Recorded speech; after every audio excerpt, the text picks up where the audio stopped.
What's up, Big G? Fellas, I have to account to this 5-6 hours things with Myron. Myron is the literal long distance champion of doing a live stream. Like when Myron comes over, it's like, okay, bring all the caffeine. We're staying up all night. He will stay there and answer questions all night. Oh yeah, we know. It's like David Goggins of doing podcasts. Hey man, Infinite energy. I enjoy it. I love talking to the people, man. Bro, So glad you're here. And it's always good. So it's been a year, bro, since you've been on the podcast. You've been traveling, doing cool stuff. You're a dad now.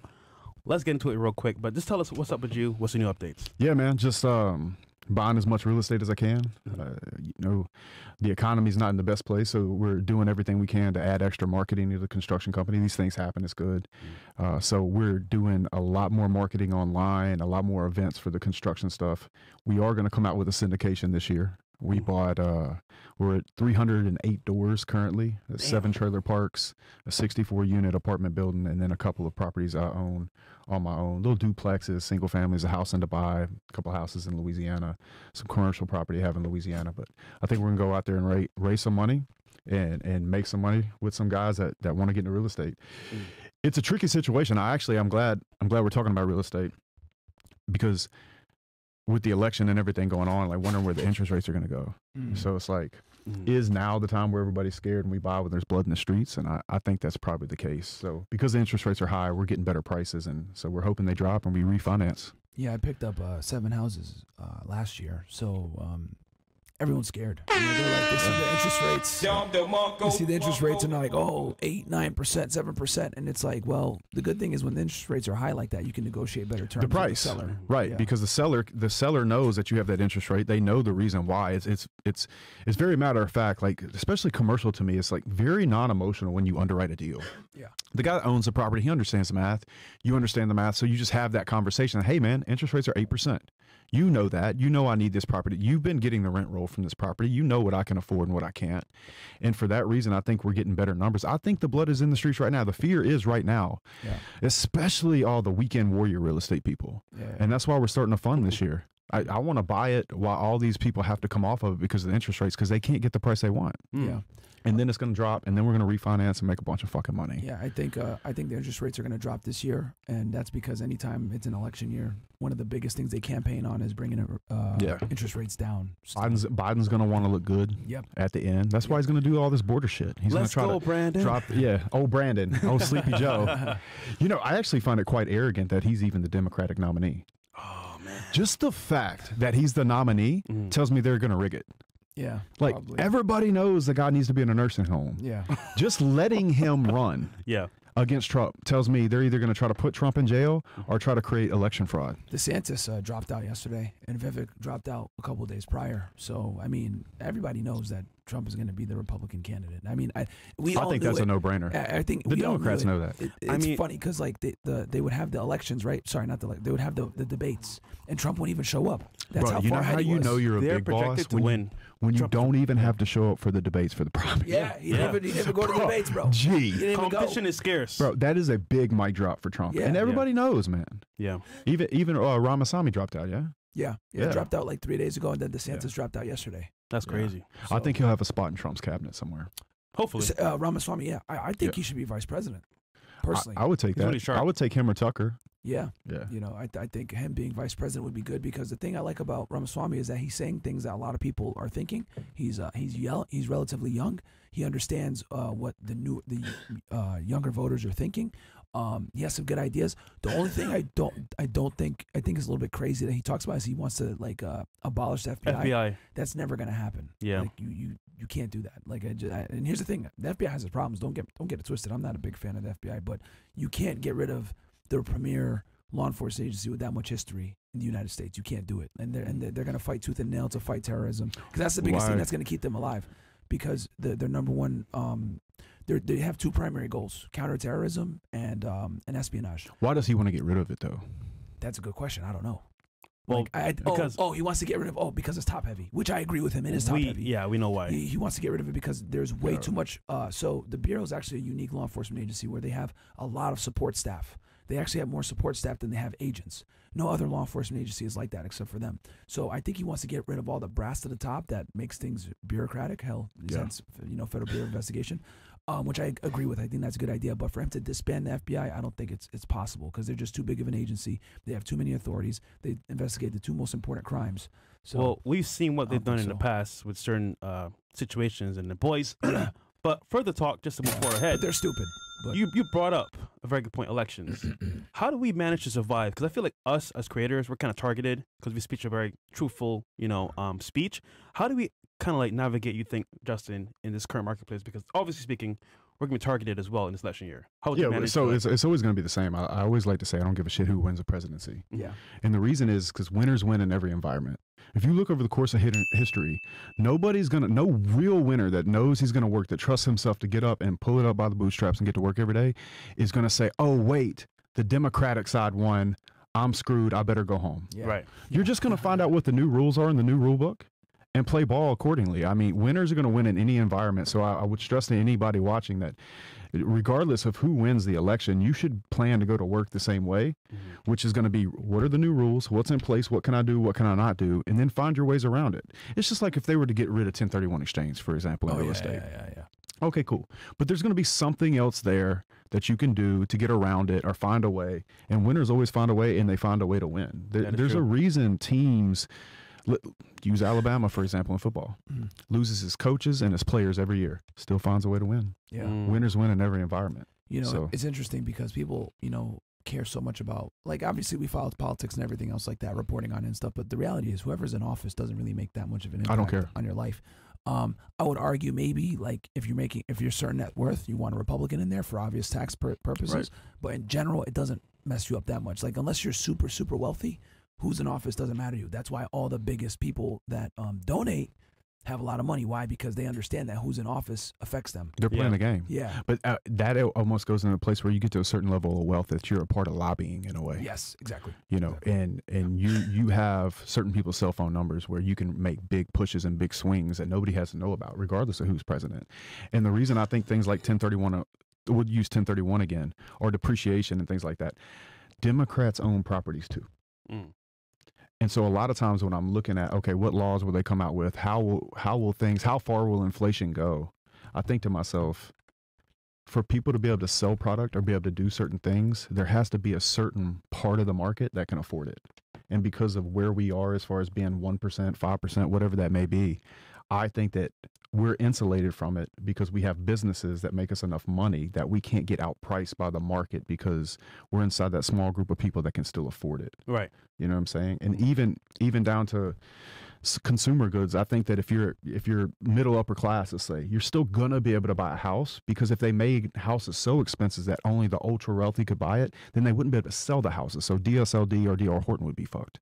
So I think the reason the interest rate's gonna always go up and down is to kind of keep that balance. And I'm not crazy about the interest rates, but I do think they're gonna fall. I agree with Myron 100%. So Justin, let me ask you this then. We talk a lot about real estate here. One of your expertises is like, trailer homes, parks, etc. Yep. How can someone go, for the audience out there, how can someone go about buying this? Because it's not as expensive as people think. No. So how can someone go about buying it and cash flowing on it? I'll give you a great example of a deal we just did in Ohio. It's 35 units. Okay. We have this certain system we use with Google Earth to run down properties of mobile home parks. Actually, I found this one through a war room guy that was using that model. Found this guy. Shout out to the war room. War room guy. Join the war room if you want to do business with me. War room guy sent me the deal. It's 35 units, $600,000. And because of the interest rates, we're like, okay, we'll buy it from you, but we'll buy it from you IO. Called another war room guy. What does IO mean for the audience? Interest only. Okay. So instead of paying principal and interest, imagine having to pay principal and interest. So the payment is substantially more. Yeah. The base payment plus the interest on top. So I'm paying interest only. And what that does, it's on a balloon. So 5 years. So at 5 years at interest only, let's say the bill was $20,000 a month. Let's just say, or let's say it was $30,000 a month if it would have been principal and interest. I'm just throwing these numbers out for round numbers, but I'm paying $15,000 a month, which means I'm pocketing that money. Yeah. What we're doing, because I think our biggest risk is interest right now, is I'm putting the money back into the property, buying new trailers that are on lots that were not filled yet. So by the time I get to the end of that balloon, I'm going to have so much equity after the new appraisal that it's going to be a layup to get good debt. Okay. Another thing that we're doing, so I get the deal from a war room guy. There's another war room guy that had been in touch with me that wanted to get in on a deal. We took money from him. So we're zero money down on this deal. Okay. And now we're filling it with mobile homes. We have a team that's buying off of Facebook Marketplace from distressed sellers. Or we're moving trailers from other parks into the park. We pay to move it, but we have them in there. And we're driving the value of the property up. And then we're owner financing. Well, we're lease optioning the trailers. Lease to own? Lease to own. So smart. so for example, there's one trailer we bought it for $6,000. We sold it for $20,000. We took the photos that the person that we bought it from had online and then sold it for $20,000, took the $6,000 from the buyer, paid them off, moved the trailer, so we're in the cost for the trailer $3,500 to move, and then utilities. Okay. And we're almost already in the red. In the black after a few months. Wow. And if they ever leave the trailer, we repossess the trailer and sell it again.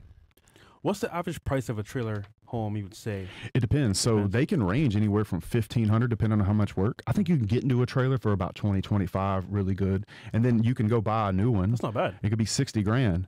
But where it's really beautiful is even when they pay it off, you still have the lot rent. The land. The land. And you get the depreciation on the land. So, you know, I have 7 trailer parks now. And I think that we'll probably buy another couple this year. I like the apartment buildings. We had a lot of CapEx in the apartments this year. So question, just for the audience out there, because you went really fast at it. So yeah, my bad. Okay, because I want them to kind of understand this whole, because you're procuring houses in a completely different way. We typically tell guys, hey, you know, go with the FHA loan for your first property, house hack your way in, et cetera, et cetera. I did that. Yeah, and you're talking now with interest-only loans, et cetera. How does one go about getting an interest-only loan? Because obviously this is very good stuff, because you're able to basically, instead of paying the principal, you're just paying interest. So that allows you to pocket all that money, and you could do it for a period of time. I have 2 deals like that too. And you mentioned that you're paying only interest, but it's a 5-year balloon. Can you explain that to the people? Cool. Yeah. So let's talk about the negotiation of it, right? Yeah. So let's say we look at the park and we underwrite it, and we say the net operating income is X, which is the profit for anybody, to make it simple. Yeah. So the profit is this. But if I buy it from you for $600,000, the debt service, and I think this is where people really make a mistake. They look at the cap rate, which is the return it would be if you paid cash for it. I'm trying to make this as simple as possible. And they look at the net operating income, but they don't think about the debt service. And the debt service can get you in trouble, because paying your bills, guys, is paying the bill. It's the cost of money, if you will. But if I pay you 8% on, you know, let's say I put down $200,000 on 400, the cost of that money goes against the profit, and that can get you in trouble. So if I'm looking at it and I say the net operating income and the cap rate says that I should probably pay you, you know, $550 for this place, or $500, especially based off the fact that I'm accounting for the debt service, the 8%. And the owner doesn't want to sell it for that, I say, okay, so it's a negotiation conversation. And we generally send 3 offers, and we want the IO, because then I can dump the extra cash flow into the property. You say, okay, I'll give you the purchase price you want, or a little bit less than the purchase price. We can close the gap. Let's say I offer him 400, and let's say he wants, okay, so let's say he wants 700, which is, they originally wanted 750 for this property. Okay. And we're like, okay, but that doesn't work based off of the NOI, which is how it's performing, right? When I underwrote it.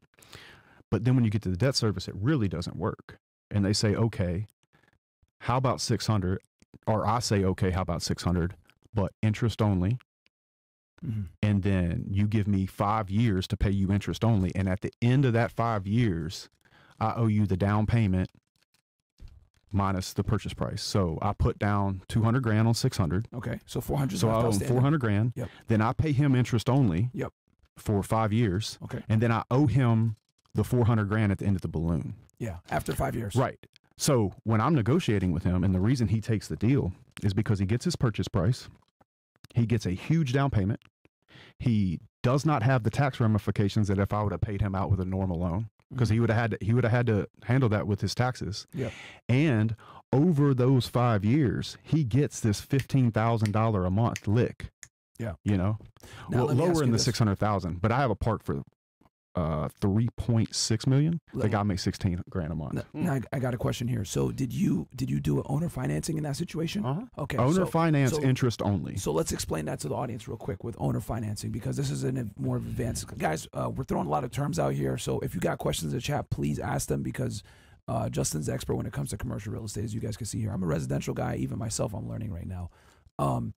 So can you tell the audience real quick what owner financing is? Because this is a little bit more advanced thing too. In some situations, the owner will agree to keep his note, or he owns it cash, and act as the bank for you. Okay. And what you're giving him in exchange, or pitching to him in exchange, is, if I buy this from you outright right now, you're going to have a huge tax situation.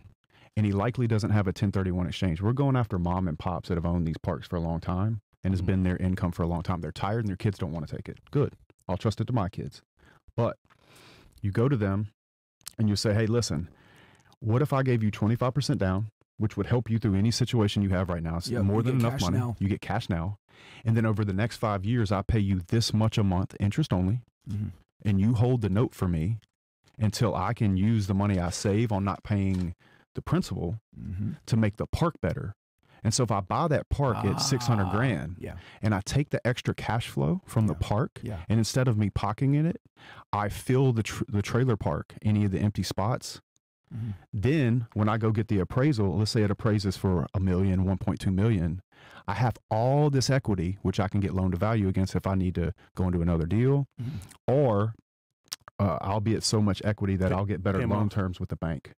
And also as well, don't forget, if you don't make the payments, he could just take it back. He could take it back. So and I love owner finance that for him, but I'm going to pay the note because we're going to manage the property and we're putting the money back into the deals.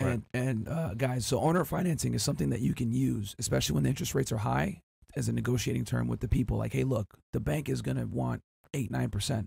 How about you give me a 6%? And you just finance the deal, I'll give you a good down payment. And then Justin goes a step further and he says, I'll make only interest-only payments. And what that does is it brings his monthly cost way down because you're only paying interest.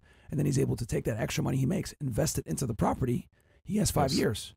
You think about it. Let's say I'll refinance most of these properties in the next couple of years. Exactly. I'll pay them out early. So real quick, you said you were paying you were paying like $15K per month, right? Yeah. So on this we have a 60-unit park. Yeah. That I paid $3.5 million for. Okay. So you paid 3.5, and you're paying interest only. So you're paying. What would have you paid if you had paid with principal too? I'd be paying like $24,000 a month. But I'm paying like 15. So you're saving about $10,000. Yeah. So guys, you're saving $10,000 a month. He's taking that money, putting it back into the property, right? I'm buying new trailers with it. And buying new trailers with it, putting it back in. So at the end of that 5 years, that property is going to appreciate so much in value that when he could do something called a cash out refi, he's going to have way more than enough money to pay the guy back. At a lower interest rate. and Probably 2 have money points. left over. Yep. And have money left over. To do whatever he wants to. And we're doing this on every property. Smart. Yeah. And that's the beauty when you do owner financing is you can negotiate the terms with the seller. And then you have 5 years to pay it back. I know a lot of people are like, whoa, hold on, 5 years? What are you talking about? Interest only? Like. But you're already going to get that with the bank because a commercial loan is only going to give you a 5 to a 7 year. This is true. Anyway. This is true. So I'm getting my cake and eating it too. I'm helping. And the important part about this is showing the owner that is going to benefit him. How it's going to benefit him. Because at the end of the day, like, let me do the math real quick. If I'm paying this guy 15 grand a month, so if I go 15,000 times 12 and there's no middleman bank involved, he's going to make an extra $900,000 on this deal. At the end of it, I'm still going to owe him the balance. Yep. But at the end of the deal, the park's going to be worth $6 million, and I bought it for 3.5. Yeah. And so wins. I don't care. Everybody wins. Yeah. And that's why I was saying negotiation. It's not about somebody winning. It's about being creative so everybody can win.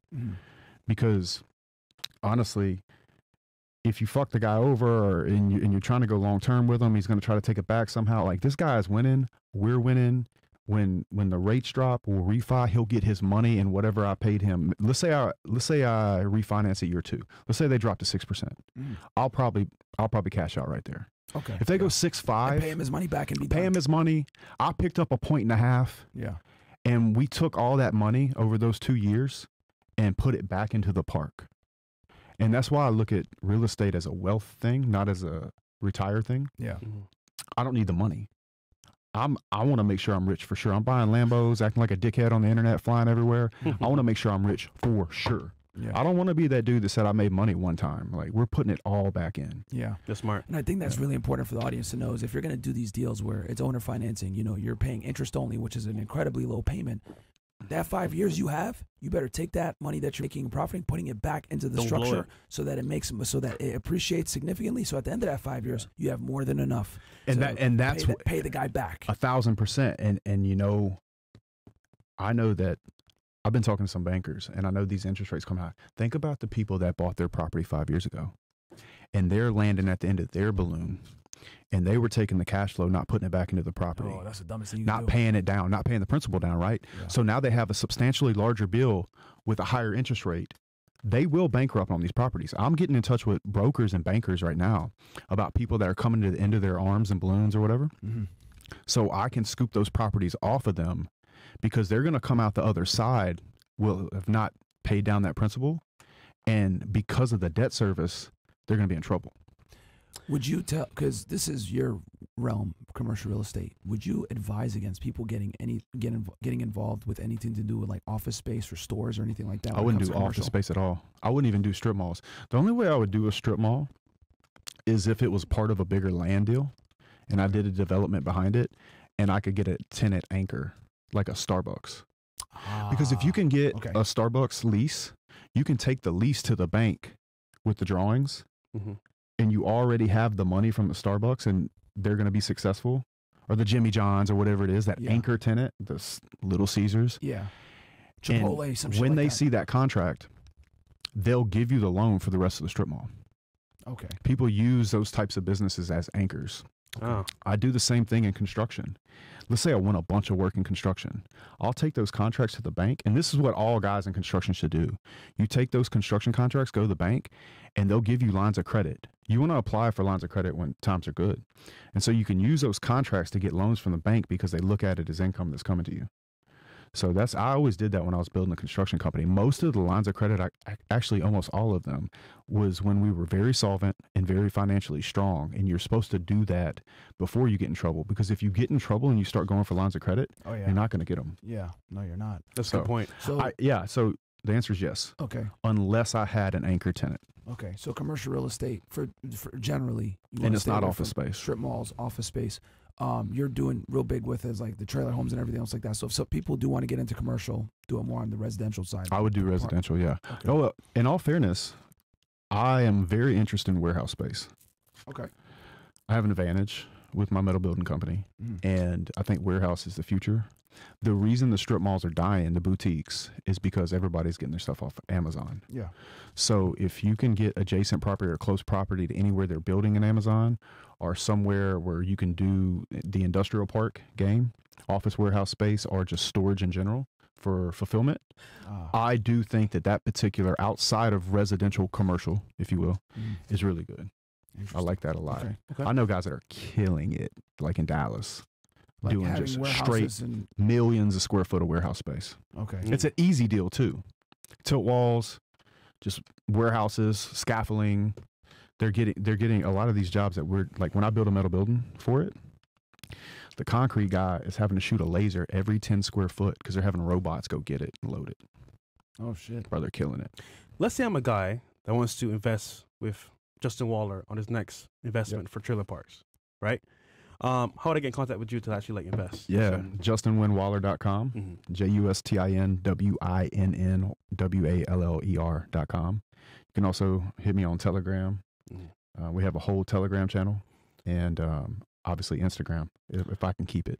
So how much would I need to get started? You'd have to be an accredited investor.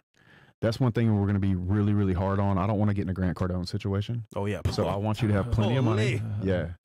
So how does someone become an accredited investor? Yeah, so I believe it's $1 million net worth, or you make what, $250 a year, something like that. And the net worth cannot include the equity in your house, or combined in a household. I think you can make $250 a year. But we vet everybody. If anybody's anywhere near that territory, get in touch with us. We'd love to partner with you. And in fact, I'm going to put a group together of any partners that invest a certain amount. I'm going to do some free events at my house and have everybody over, maybe do a yacht day or something like that, completely free.